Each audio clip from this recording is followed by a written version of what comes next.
I am a regular salaried worker, unable to afford a car with 4 wheels, so I have to rely on my 2-wheeled bicycle.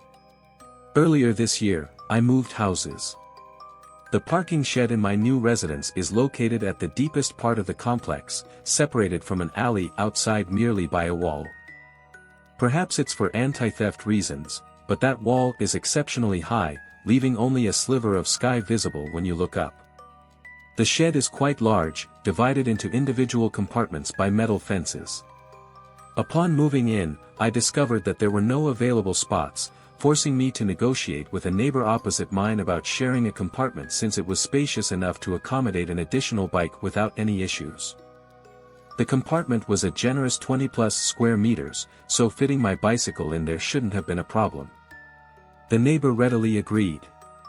However, when I found the spot, I realized it was located at the very back of the shed.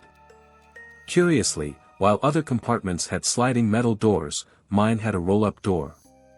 Every time, I had to squat to unlock it, then drag it upwards amidst a loud rumbling noise that I'm sure would have been uncomfortable for anyone who heard it. And for some reason, each time I entered the shed, I felt an eerie sensation as if someone was watching me from behind, giving me goosebumps, but there was never anyone there upon turning around. I'm an atheist, I don't believe in ghosts or gods, reminding myself of this always brought me immediate relief. Due to work, I often come home late after working overtime. On this particular night, I once again worked late into the night, only starting my journey home after 11 p.m., riding alone. The cool breeze of the early autumn night made me incredibly alert. The usually bustling major roads were now deserted and quiet, almost void of cars, with only a few night-returning folks like myself quickly passing by. The street lights cast shadows of the roadside plane trees onto the ground, appearing as numerous gnashing, grasping hands coming towards me. Suddenly, a gust of cold wind made me instinctively shrug my shoulders. It was so cold, I increased my pedaling pace, hoping to warm up a bit through the effort. Finally, I turned into the familiar alley, nearly home at last. I breathed a sigh of relief, glancing down at the ground only for a moment, feeling a sudden chill as if an extra shadow had appeared on the seat behind me out of nowhere. I quickly turned around, only to find the back seat empty.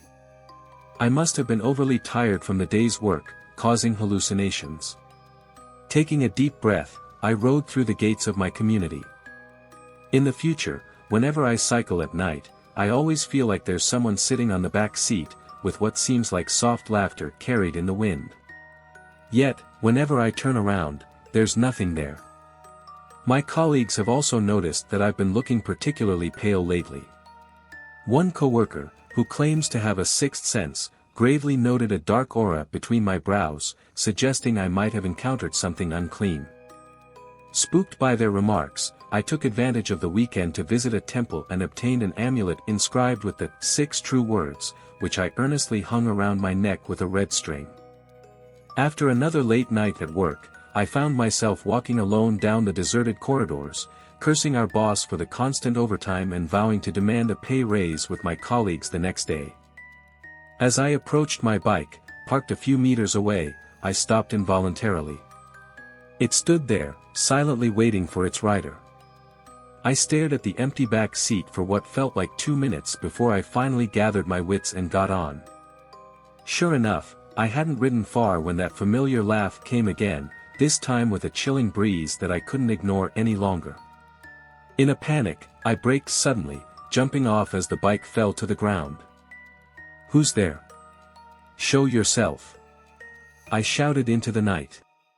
But all that answered back was the howling wind. The cold deepened around me. I picked up my bicycle, steeling my heart as I mounted it again. After yelling out loud, that voice no longer made its presence felt. I slowly relaxed, eventually reaching the bike shed.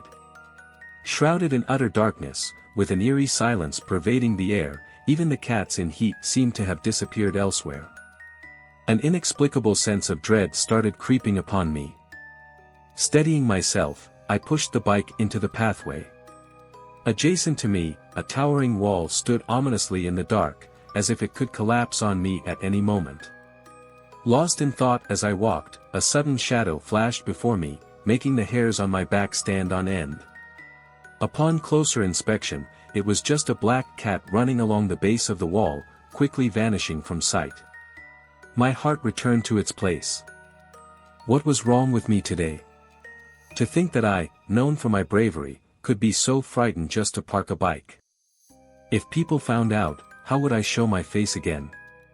Smiling wryly, I shook my head and pushed the bike to the entrance of my shed. With a forceful stomp, the sensor light turned on, filling the shed with light and easing my tense nerves. Crouching down, I took out the keys from my pocket, unlocked the door, and pulled it upwards.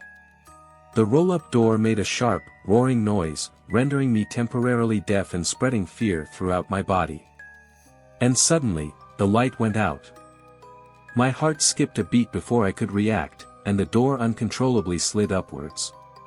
A shadow loomed before me, catching me off guard so severely that I felt my blood rush to my head and my heart ceased beating.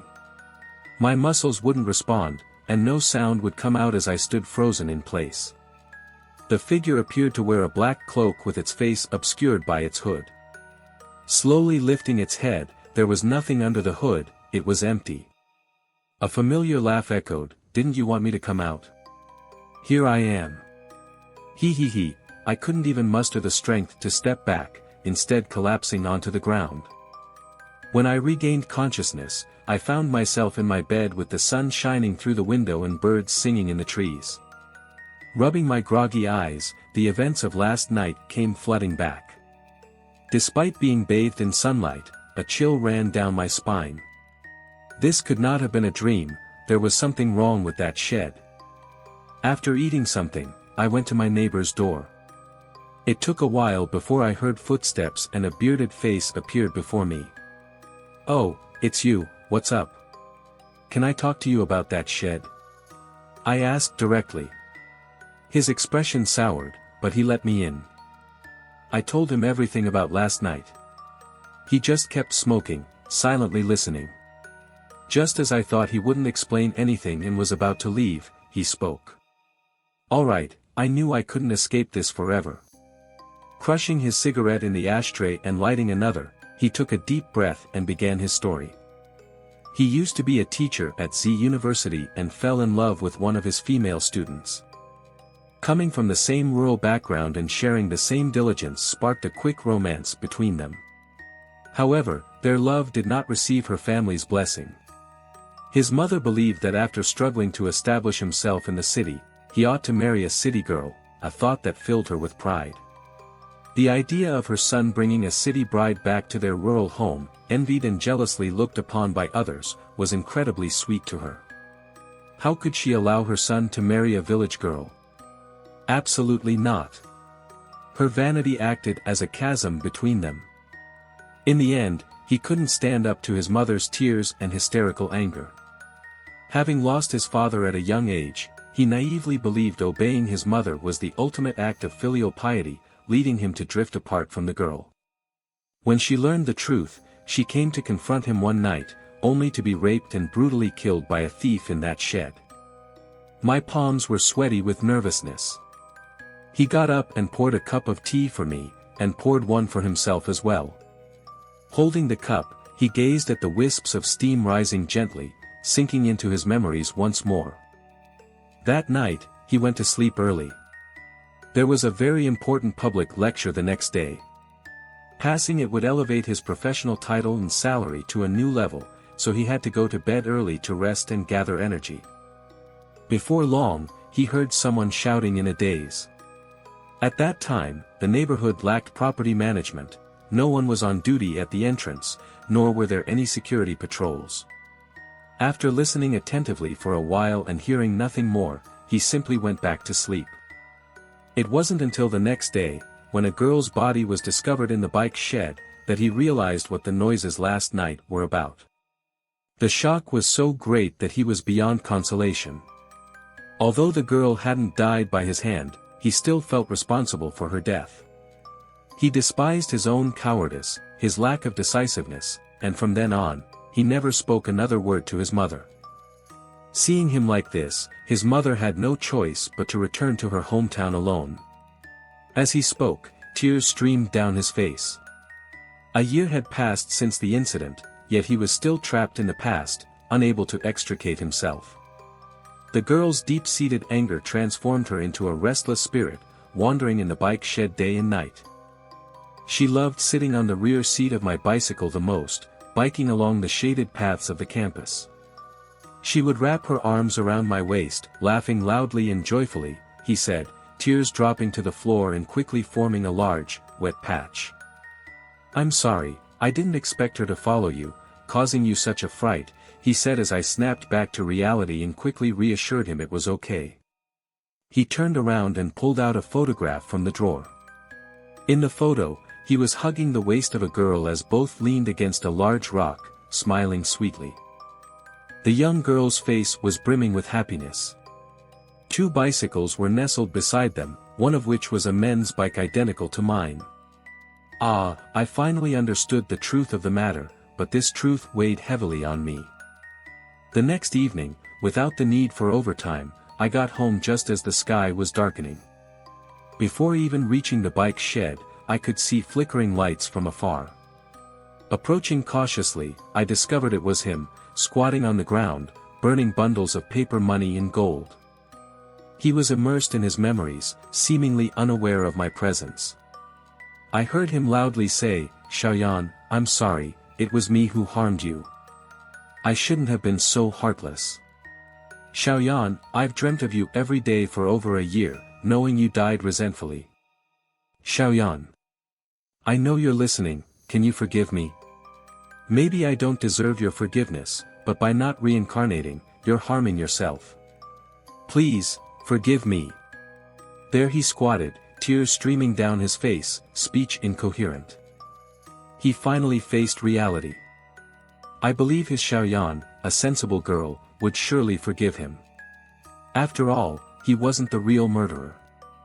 A few days later, my boss sent me on a business trip out of town. When I returned a month later, I had just got home one evening, taken a comfortable hot bath, and was ready to go to bed when I suddenly heard someone knocking on the door. Who could it be? It had been a long time since I had lived in fear, and my nerves had grown strong again. Opening the door, I was momentarily stunned. Was it him? He looked completely different, with a cleanly shaved beard and a look of despair wiped from his face. Shocked by his transformation, he stepped in with a smile. As soon as he sat down, he couldn't wait to say, "I burned paper money for her for 3 days, and on the 4th day, she finally appeared in my dream. She said she had forgiven me and told me to live a good life, to choose my path carefully. I saw her again in my dream, I was so ashamed. She was dressed in black, wearing a hat that always concealed her face. I blessed him. I genuinely hope such a tragedy never happens again. Since then, I've encountered nothing while riding my bike at night. Thanks to the tireless efforts of the community aunties, our neighborhood finally has property management, and guards patrol the main entrance 24 hours a day. Not far from the main gate, a new bus line was introduced, one of its stops being my workplace. From then on, I said goodbye to my bicycle and started a new phase of life.